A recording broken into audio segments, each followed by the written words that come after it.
The last thing you want to hear when you need your auto insurance most is a robot with countless irrelevant menu options. Which is why with USAA Auto Insurance, you'll get great service that is easy and reliable, all at the touch of a button. Get a quote today. Restrictions apply. Your weekend is not complete without the First Lady of New York Radio. It's the Joan Hamburg Show. Talk Radio 77 WABC. Hi, everyone. You're listening to the Joan Hamburg Show, and you've got a Hamburg today. You've got Liz Hamburg, while Mom Joan is taking a little bit of a break. Yes, she and I have done segments together for many, many years. Some of you may remember our old Launchpad segment on small business and entrepreneurs and New York Uncovered, where we used to discover great discoveries of New York. So I'm here with a little bit of news on my mom. She is doing great. She's taking a much needed break.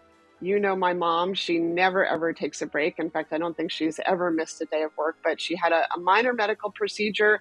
I'm very happy to say everything is fine. She's doing great, but she's resting up and she's going to be back with us in just a couple of weeks.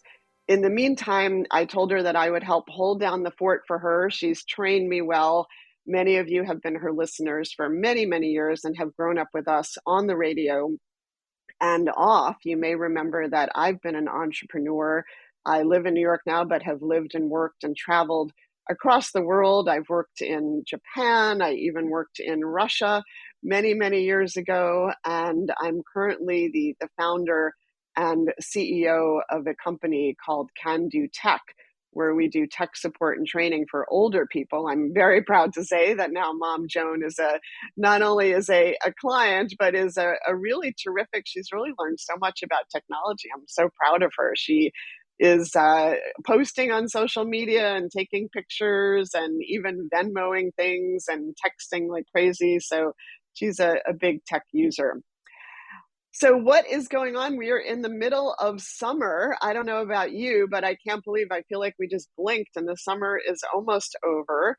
We're going to be posting some pictures of Mom's garden. Many of you know that she is typically out this time of year in the East End of Long Island. She has a house out there and her gardens are absolutely her pride and joy. And I'm happy to say that they are in full swing. They're blooming. And I've been experimenting with my own box garden, a raised bed garden. I don't know if you guys have ever done that kind of garden too. It's a small vegetable garden because our property is usually flooded, very, very waterlogged. We're on a very high water table next to a pond.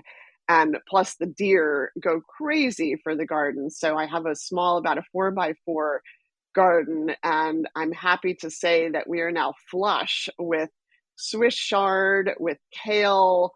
The peas are starting to come up. We've got tons of fresh herbs and even some zucchinis coming up. So I've been cooking up a storm and getting really excited to see what's going on there over the next few weeks. I've also been out there with Annie, our dog, our beloved dog. It was my dad's dog. And when he passed away, I somehow inherited Annie. I'm not quite sure how that happened. Some people get major inheritances, and I inherited a very large and somewhat neurotic standard poodle. She's now 10 and a half years old, and she has actually been a lot of fun. And she loves being out at the beach. She loves running and playing ball, and she's just been really, really fun to enjoy over the summer. So we've got a wonderful show coming up. You know, Mom has done so many amazing interviews over this last year, and we're pulling some of the best of them. So coming up, we've got Seth Meyers, who's going to be talking about his best-selling book, I'm Not Scared, You're Scared. He actually has become a children's book author. And my cousin Doug is going to come along, and we're going to talk about all sorts of things. Many of you remember my cousin Doug. He is a filmmaker. He's been doing major movies. He's actually going to be going to space with Tom Cruise. If that actually comes to pass, we'll get an update. He's got a new movie that he's about to do with Jake Gyllenhaal. And he himself is a farmer. He's got a beautiful property on Martha's Vineyard where he's been growing all sorts of things that we're going to hear about in just a minute. So I've had a busy week and busy weekend. It was the last weekend of American Ballet Theater, ABT, their first season back at Lincoln Center since the pandemic. I have been really enjoying it. I went to see a couple of things, but Romeo and Juliet over the weekend, just classic, beautiful, beautiful ballet. And I'm sorry I'm telling you this now because the season is over, but I will say keep your eyes out and get those tickets early. They'll be back at Lincoln Center soon, and it's definitely worth seeing. You know, sometimes we forget just all the things in our backyard here. I feel like during the pandemic, we've kind of formed these little pods and cocoons and missed so many wonderful things about New York. But, now that things are opening up, it's just so great to go back to Lincoln Center, go back to Broadway, go back to all of the performances, especially so many performances outdoors. So get out and enjoy the beautiful weather and just enjoy the summer. We've got a great show coming up. Again, you've got a Hamburg, not Joan, but you've got Liz Hamburg today. We're going to be playing some of the best of Joan's interviews, and she will be back very, very soon. I know she misses you all and is keeping up with all the news and is going to be back very soon to fill you in on all of her latest adventures while she's just been taking a few weeks off. So we'll be back in just a minute with cousin Doug Liman. Whatever the occasion, effortless elegance is right this way. Because Hilton brings you new ways to stay courtesy of the Nomad London. And it doesn't stop at award-winning dining in a space draped in velvet and illuminated by vintage chandeliers. No, this day goes beyond with unparalleled personalized service and attentive hospitality. Oh, and did we mention the Nomad London can be booked using your Hilton Honors points at Hilton.com? Hilton, for the stay. The First Lady of New York Radio, Joan Hamburg, entertaining and informative. Talk Radio 77 WABC. Hi, everyone. I'm Liz Hamburg, Joan Hamburg's daughter. Joan is taking a little much-needed break, so she's put me into the hot seat, the host seat here. And we, for so many of you, I know that you have watched us grow up over the years as Mom has been on the air now many, many years, and you've heard stories of cousin Doug and all the relatives. Doug is usually the one who hosts all of our Thanksgiving dinners and many of our holiday festivities at his loft down in Tribeca.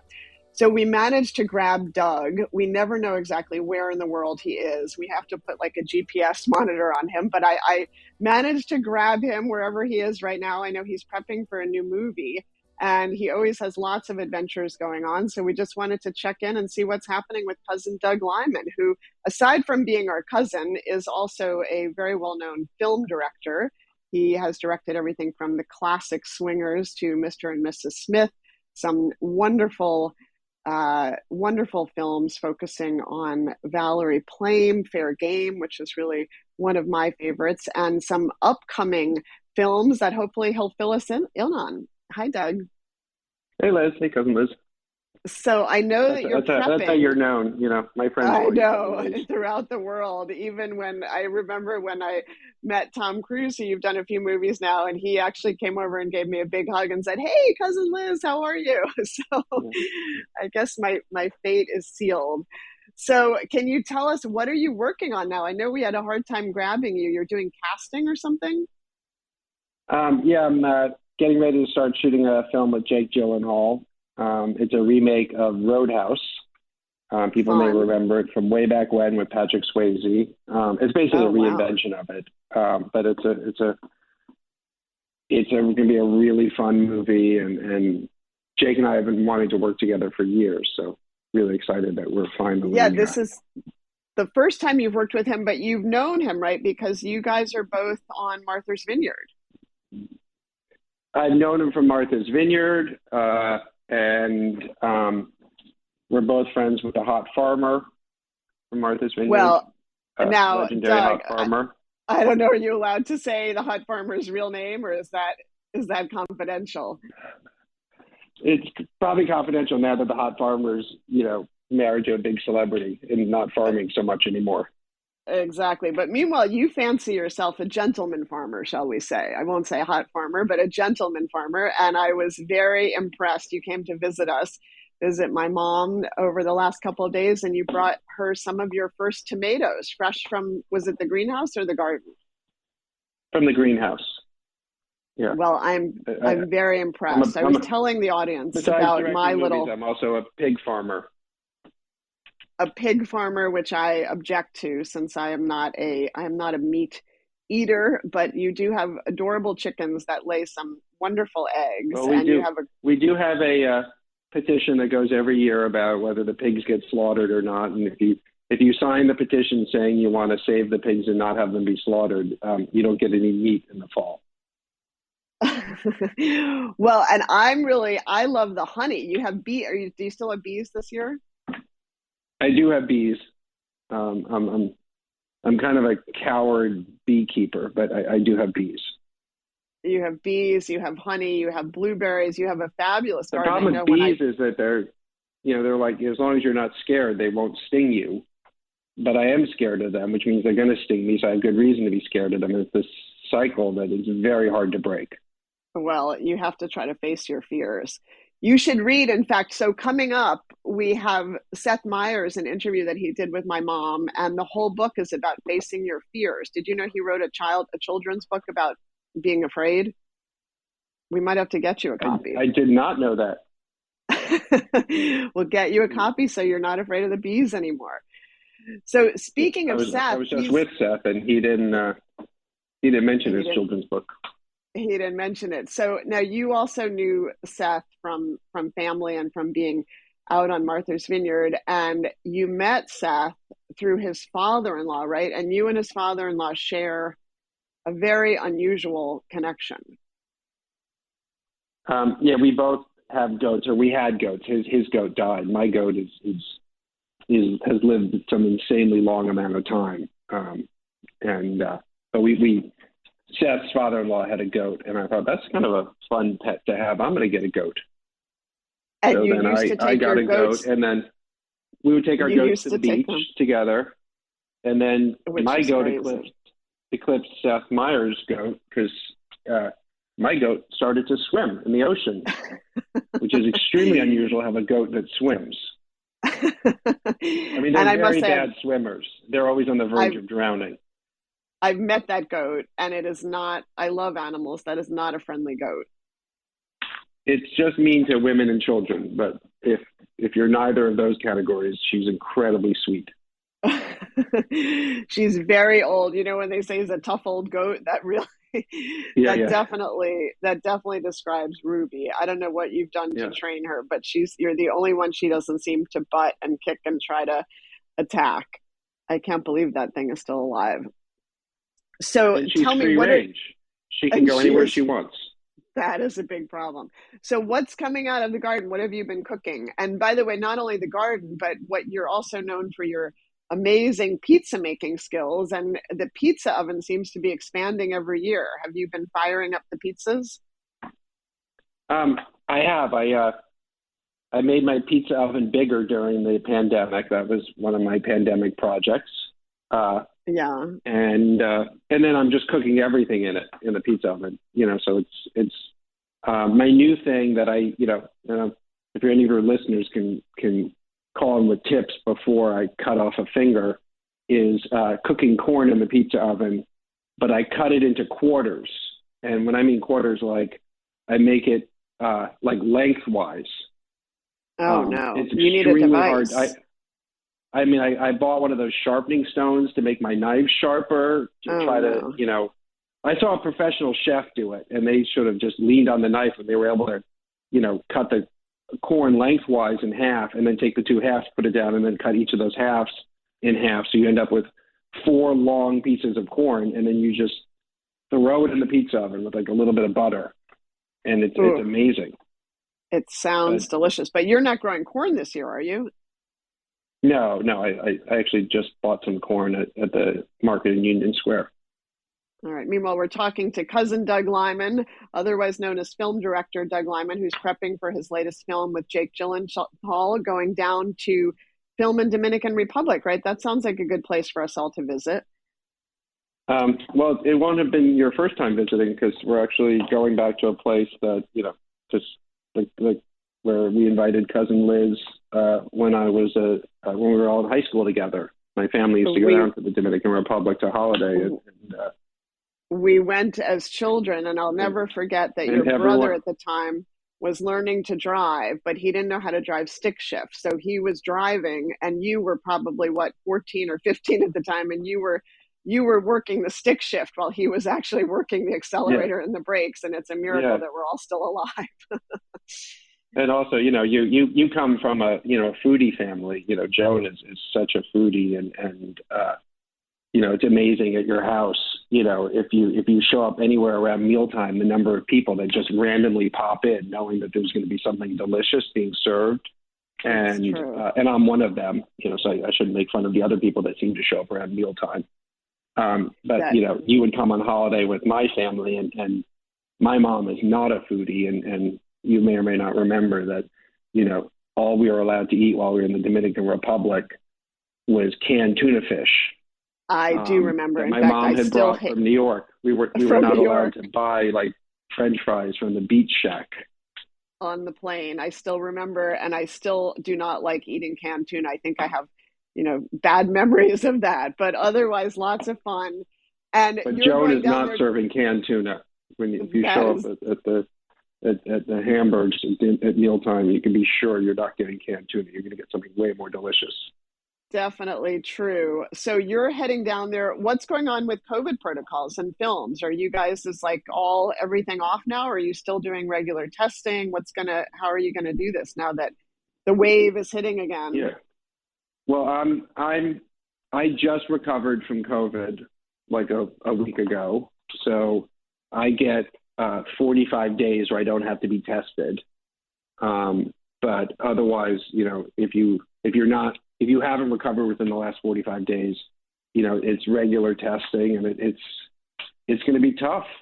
People have to, people may remember when there was that outburst on Tom Cruise's set, and, Tom's a good friend, and his heart is totally in the right place. And he's like, he wants to keep the movie business going. And the reality is that, you have to be responsible when you're making a movie. You can't necessarily go out and socialize and the way you might have before the pandemic, because if you get sick and bring it to the set, the whole film can shut down.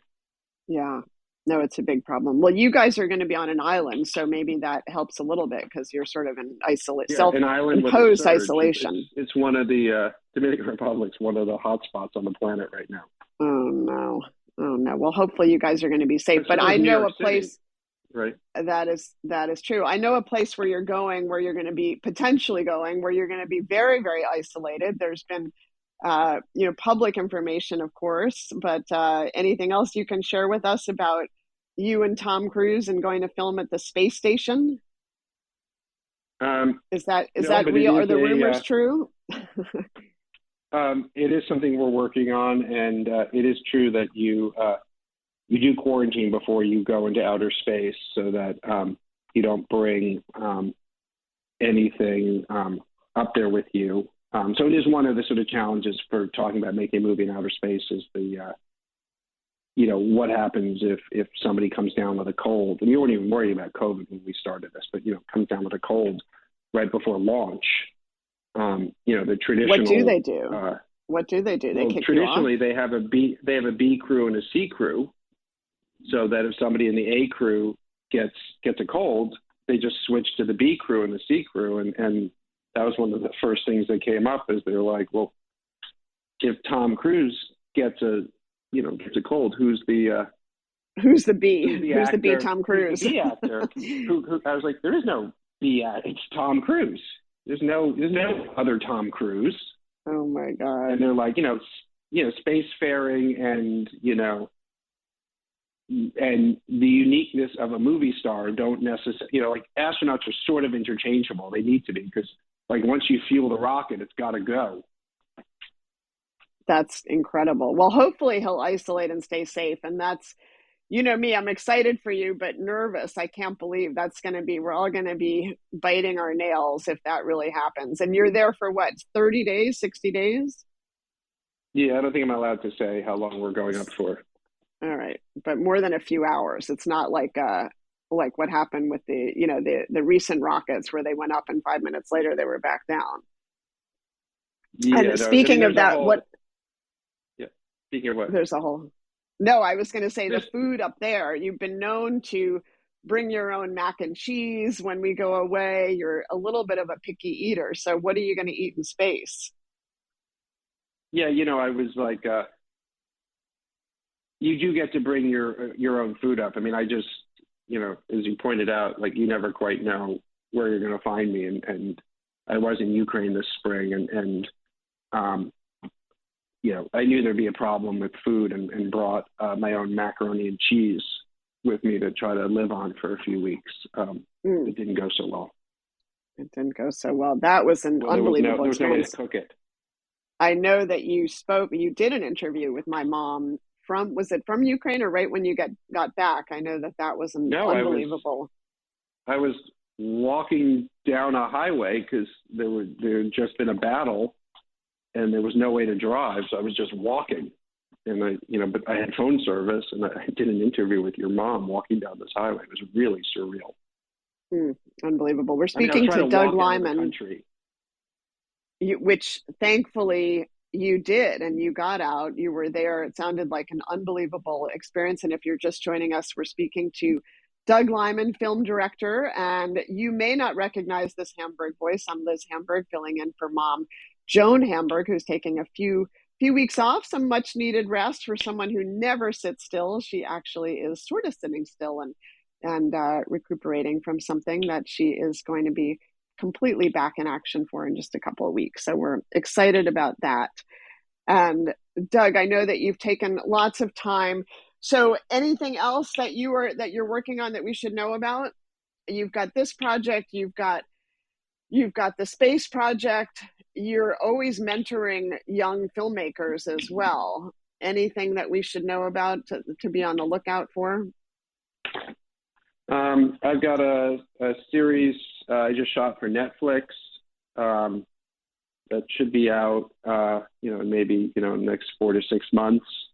But there's a brilliant young actor, Noah Centineo, who I loved working with. It's a spy action show, so I haven't really, since Born Identity, I haven't really gone back into the world of spycraft. It's more comedic, way more comedic than Born Identity, but I do love spy, so I was really had a great time doing that, and we got to also shoot in Vienna, which is like kind of such a great place to do a spy show. Yeah, you love Vienna, right? I know you were calling me or messaging me from there, asking for food recommendations, of course, also. But it sounded like you had a great which trip. You actually had. You steered me to the restaurant that made the original cauliflower. They're like the original roasted cauliflower.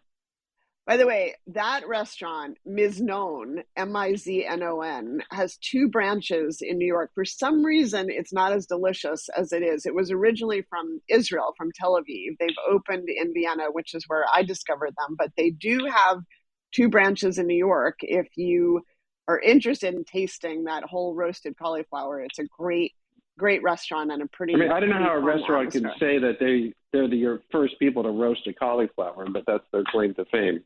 That is their claim to fame. And they still throw it out, right? Just on a big piece of paper or newsprint. They don't give you. They do on a piece of parchment or newspaper, yeah.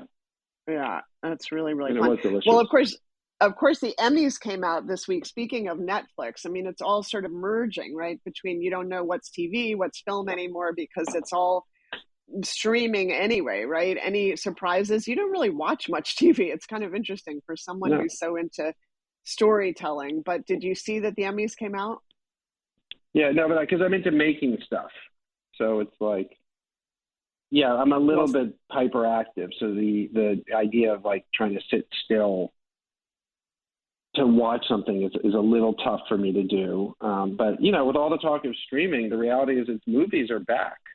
And I think Tom Cruise is I'm so honored to consider him a friend, given how hard he fought, for movies, versus streaming. And, movies are, more successful than ever right now at this moment. Are they in theaters or just in general? Absolutely. No, they're the Thor that just came out set records. Tom Cruise obviously had his best opening.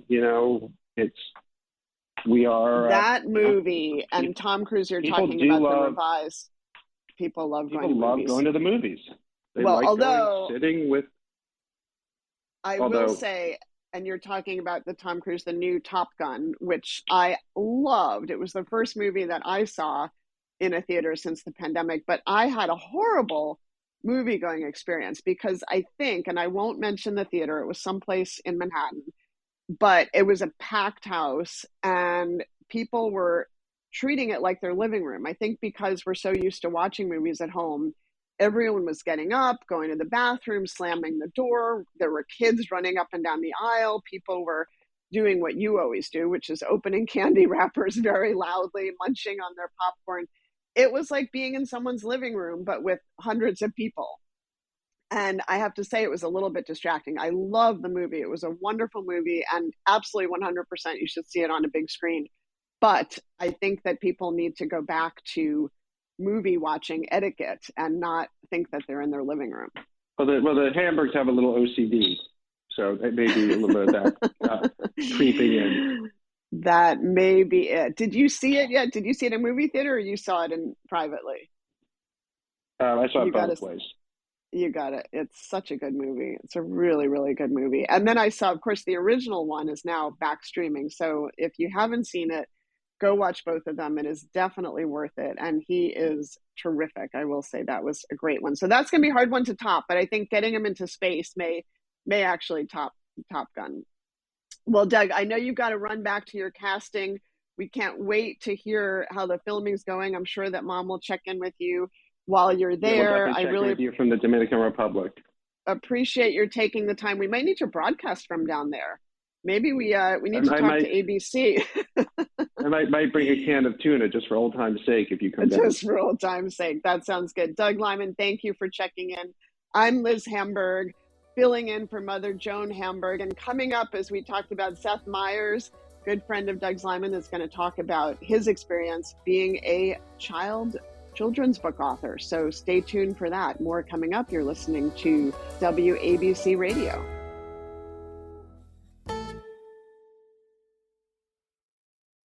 Get into your body's vitals with the Vitals app on Apple Watch. I wanna get into my body and then my skin do the talking. I wanna feel like I'm myself again. The Vitals app tracks key overnight metrics so you can spot changes in your health before you feel them.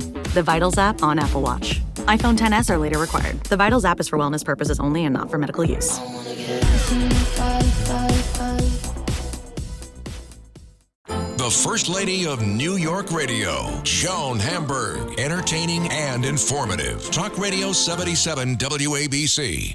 Hi, I'm Liz Hamburg, filling in for Mom Joan Hamburg, who's taking a few weeks off and has given me the host chair for a little bit to fill you in. And we have an interview that Mom did with Seth Meyers recently. Seth, of course, you probably know, is best known as a late night host. He was also a writer and on Saturday Night Live for many, many years. But what you may not know or remember is that he's now a best-selling author of a children's book called I'm Not Scared, You're Scared. So great interview where you're going to hear a little bit more about his inspiration for that. And of course, we just heard cousin Doug talking about his own experience with Seth.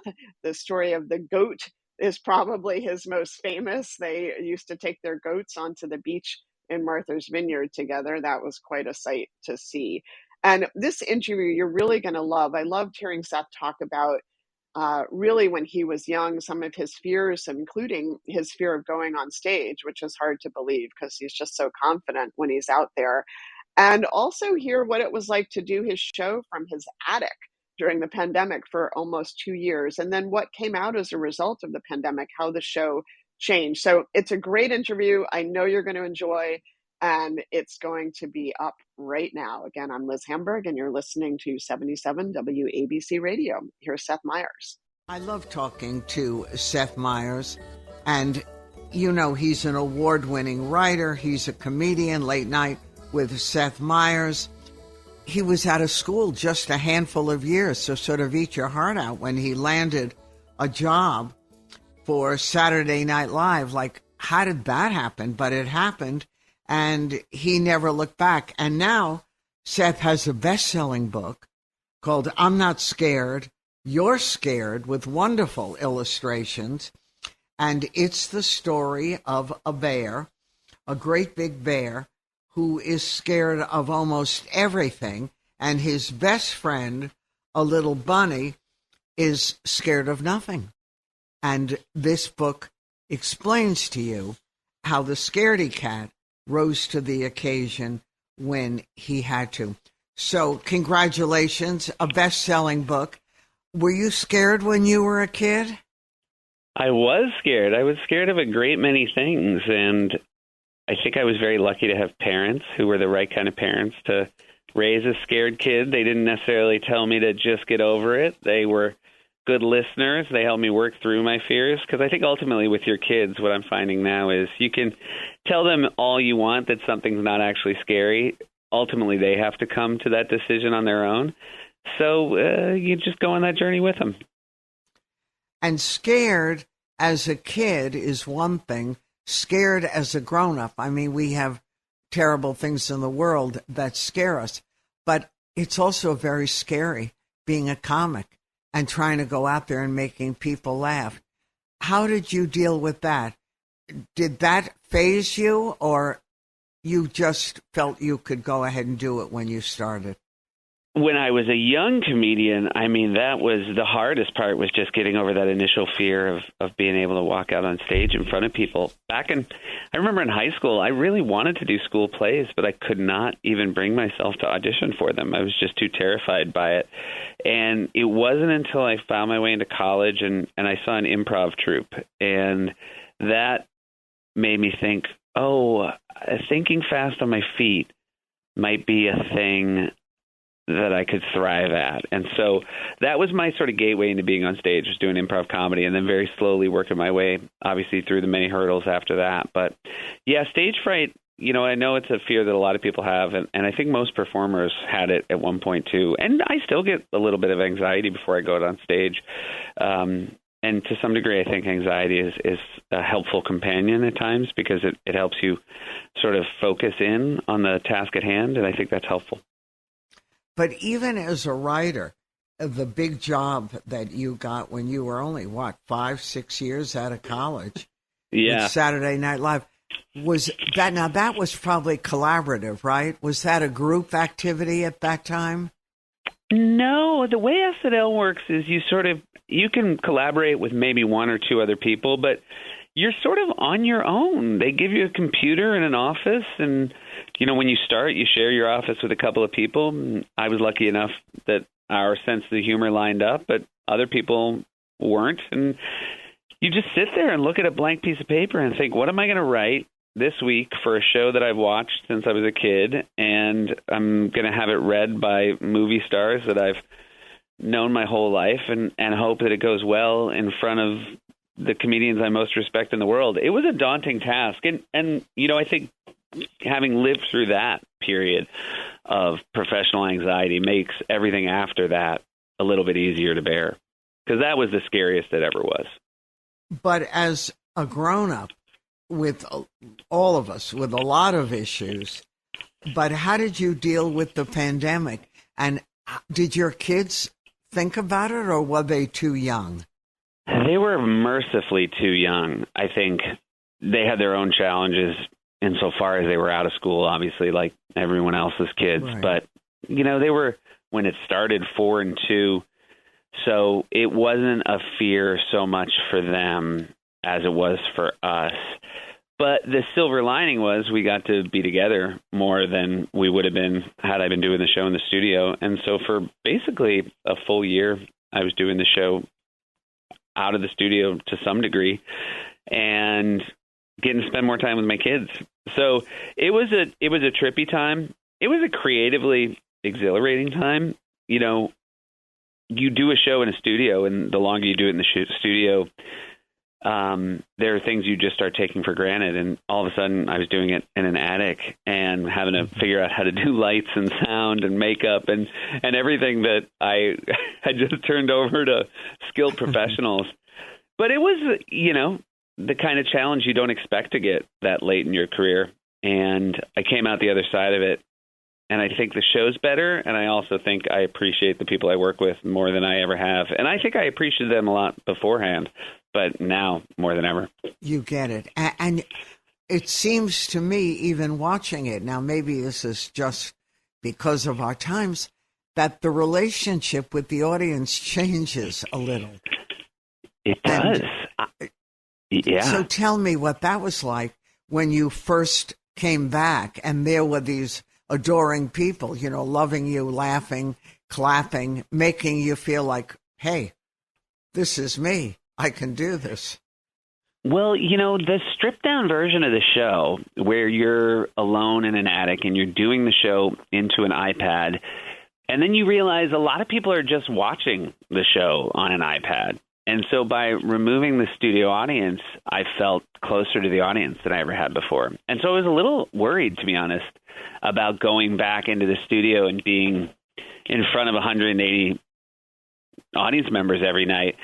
But it was really emotional the first night they came back, because when I walked out, I felt from them not just that they were an audience, but that they were the audience that had been watching me at home. And it wasn't that I'd been away from them physically. I'd been away from them for 2 years, but they'd been with me and I'd been with them. And so that closeness has continued as we started doing the show with a more, you know, normal routine again. Right. I'm talking to Seth Meyers, and you see him, I hope, every night. An Emmy Award-winning writer, comedian, Late Night with Seth Meyers, used to be the head writer on Saturday Night Live. A brand new children's book, I'm Not Scared, You're Scared. Did your kids get upset because you thought they were scared, or did they feel relief with the book? I don't know if they thought either of those. They mostly were just really happy that they were mentioned in the dedications at the end. I think they're happiest to show their names in print to their friends. They were really helpful through the whole process. You know, was so much of why I wanted to write a children's book is because we read so many children's books. And I certainly didn't want to write the kind of book that my kids would put at the bottom of the pile. So the whole process, before I even put pen to paper, was telling them the story at night as a bedtime story first. And then it was so much fun to show them the art as it came in from Rob Sayek Jr., our incredible illustrator. And they've been a part of the process the whole time. And they definitely feel, I think they talk about the book as though they had also co-authored it. And I just want to make it very clear on the show, Joan, they did not. I did all the work. They were just there. Okay. They were in the room, but all the good ideas came from me. I certainly hope so. Seth Meyers, I'm Not Scared, You're Scared. And when I read this really charming children's book, what a time. I mean, we have kids watching a war on television or seeing things. So I think about fear a lot because I feel scared. And I wonder how children do with it. What do you think? Is this having an impact on all these kids? I think it is. I think it obviously matters what age they are because, you know, the older kids get, they control their flow of information probably at a younger age than we were able to. But the biggest job for parents, it strikes me, is to try to leave your own anxiety at the door when you come home. Because I think kids ultimately are going to learn fear from the adults they have in their lives. And so while it's important to make sure your kids aren't living in a bubble, you don't want them to know what's going on in the world. At the same time, you want to make space to just be a family and to not let outside stresses color how you're living your life with each other. And being a writer and a comedian and all these things, the world has changed a lot. Funny, it seems to me, has changed, and yet I saw an old show that was brought back a revival that was a little tired, but I laughed throughout the entire show, and the person with me said, "What was so funny?" I said, all these familiar things, I don't care how tired, how stale they are, it was such a relief to laugh. and be able to make fun of ourselves. And Yes. then right? Yeah, it is nice. I mean, it is a real credit to the comedy that's endured that it can still make you laugh. Right. I still remember Buddy Hackett in the early days. You know what? It's so my YouTube algorithm always suggests old Johnny Carson clips to me because over the years I've just gone back and looked, and Buddy Hackett is so much fun. To go back and watch Rodney Dangerfield and Carson, oh my God, laugh out Bob loud. Uecker. It's just so much fun. It's also patient, which is also a really nice thing to look back on, is how much air there was and how much they were enjoying each other and how the audience was waiting on their every word. It brings me great comfort to watch those old clips. It does, and we wanted to laugh, which is why watching the Oscars the other night, which were a little boring until Will Smith broke the boredom cycle. Yes. And, right? I mean, that was the best part of the Oscars.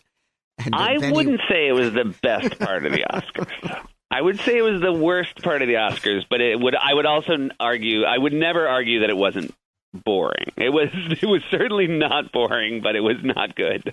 It was so unexpected because as the audience removed in front of a TV screen, when that first happened, we didn't know, is this a funny bit? Are we going to laugh? But so I mean, I bet until the moment it happened, Chris Rock felt the same way. He must have been wondering if this was going to be a bit too.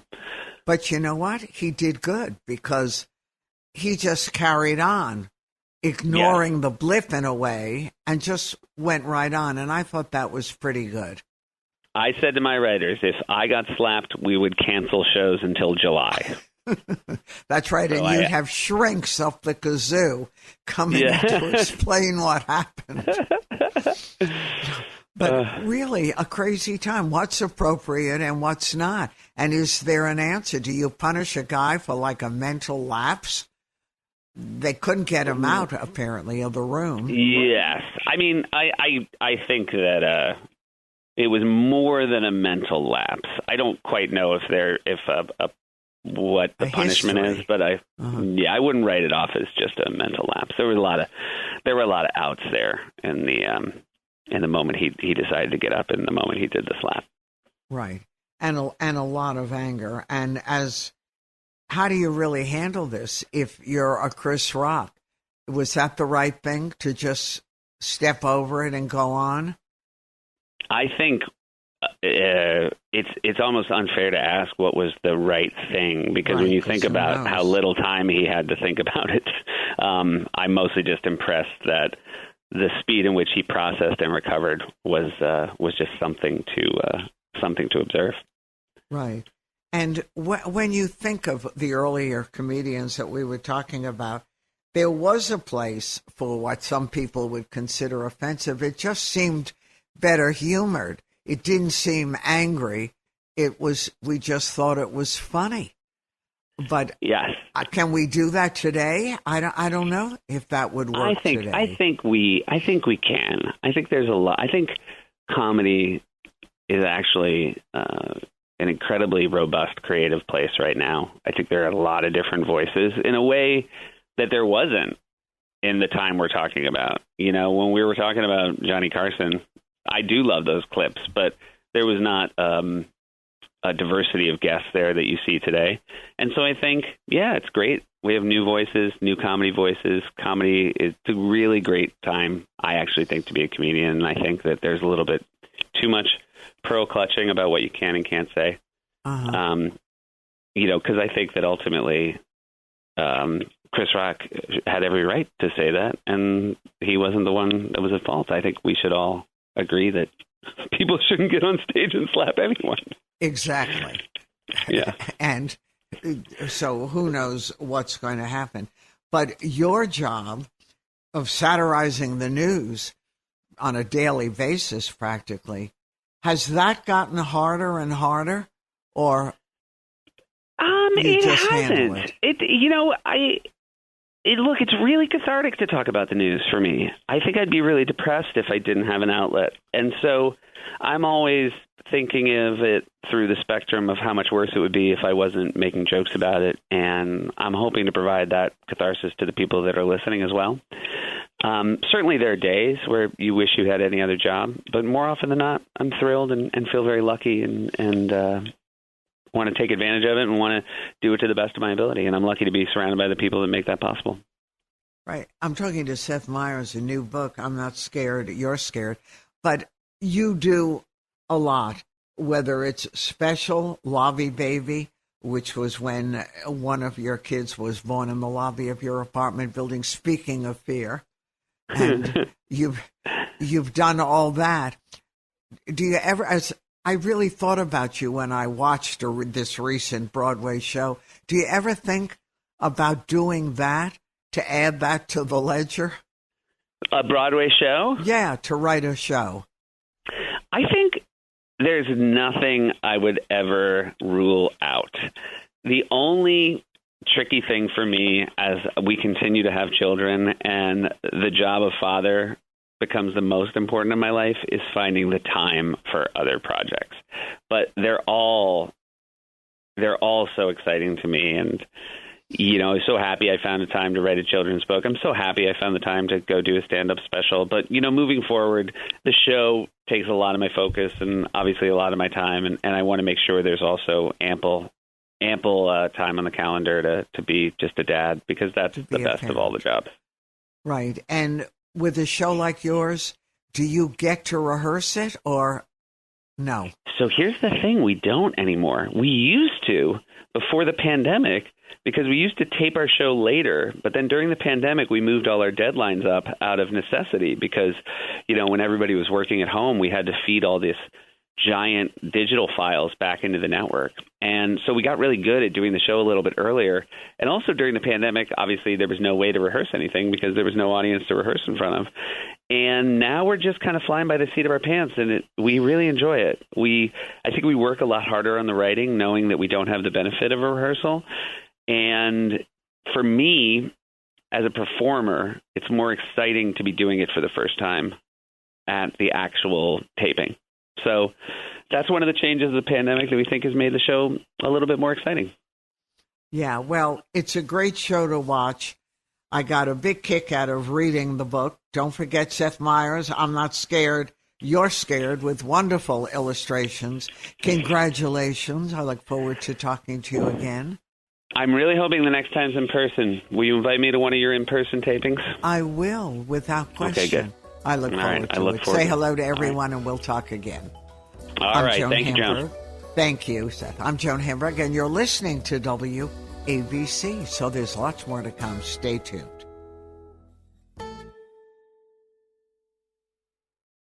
The First Lady of New York Radio, Joan Hamburg. Entertaining and informative. Talk Radio 77 WABC. Hi, I'm Liz Hamburg, filling in for Mom Joan Hamburg on 77 WABC Radio. Mom's given me the host seat for now. She is taking a much-needed rest, and she'll be back with you soon. I'm sure she's going to be listening, but I hope that you've enjoyed some of her great interviews and enjoyed listening to Cousin Doug and me, and I hope that you've had a wonderful weekend. I can't believe that we're already in mid-July. My garden is blooming, as I told you in the beginning, and you know what I've been inspired to make? I don't know if you've heard my mom give this recipe before. It's kind of our go-to summer recipe, but for those of you that have an abundance of basil and there are fresh tomatoes that you can have access to, this is a really easy to make pasta. It feeds a million people. Not for your friends like mine who are dairy-free or gluten-free or this free or that free, but for those of us that eat cheese and eat pasta, this is really a home run. So you just take some mozzarella. It can be little mozzarella balls, or you can cut up mozzarella. You can even shred it with your hands, and you put olive oil in a bowl. You put the mozzarella in. You put fresh basil. You definitely need lots of fresh basil, just chopped up fresh basil, or even you can just tear it with your hands. It doesn't have to be in any particular, perfectly cut pieces. and lots of fresh, juicy tomatoes. They can be cherry tomatoes, they can be plum tomatoes. Just cut them up, salt and pepper, mix it all up, let it sit for a little bit. If you like garlic, you can put garlic in. If you don't like garlic, you can leave garlic out. And once that's kind of all soaked together and absorbed the flavors, you just cook some pasta, throw it in, toss it around, and you've got kind of a room temperature, but the mozzarella usually gets really melty and delicious. And then Parmesan cheese is really the key to that. Parmesan, a little more salt and pepper, and you've got an amazing, beautiful, colorful, great summer salad that you can take on a picnic or just keep in your fridge for when anyone needs to snack. It's our go-to recipe for the summer. And summer is in full swing, lots to do. Shakespeare in the Park is going on. You know what I've been doing? I know this is going to sound crazy. Pickleball. This is like the latest craze. You know, when I first heard about it, I said, oh, that's just for like retirees in Florida. But I'm telling you, it is all the rage. Young people are playing, older people are playing, people who used to play tennis are playing, people who never played tennis are playing. So if you can find a court, take a lesson or grab a group of friends, it's kind of a cross between tennis and badminton. And you can play singles, you can play doubles. It doesn't take a lot. You know, you can pick up a racket, not very expensive. The balls are kind of these big plastic balls with holes in them, but it's become really, really fun. It's a great way to get exercise and a great way to socialize. So check out pickleball this summer and let us know how it goes. You can post your pickleball pictures on our Facebook page. Anyway, it's been so much fun to reconnect with all of you. I've missed many of you I've grown up with over the years. I have been on the air with Mom for 10 years. We did segments on entrepreneurs and small business and discoveries around New York, but I haven't been back on in a while. So it's been great to reconnect with you. I've been busy with my company, Can Do Tech, doing the tech support and training for older people, so which is much, much needed. And it's been so much fun. So again, enjoy your week. We'll let you know as soon as Mom is back in the saddle. And in the meantime, have a wonderful, wonderful week. I'm Liz Hamburg. You've been listening to 77 WABC Radio, The Joan Hamburg Show.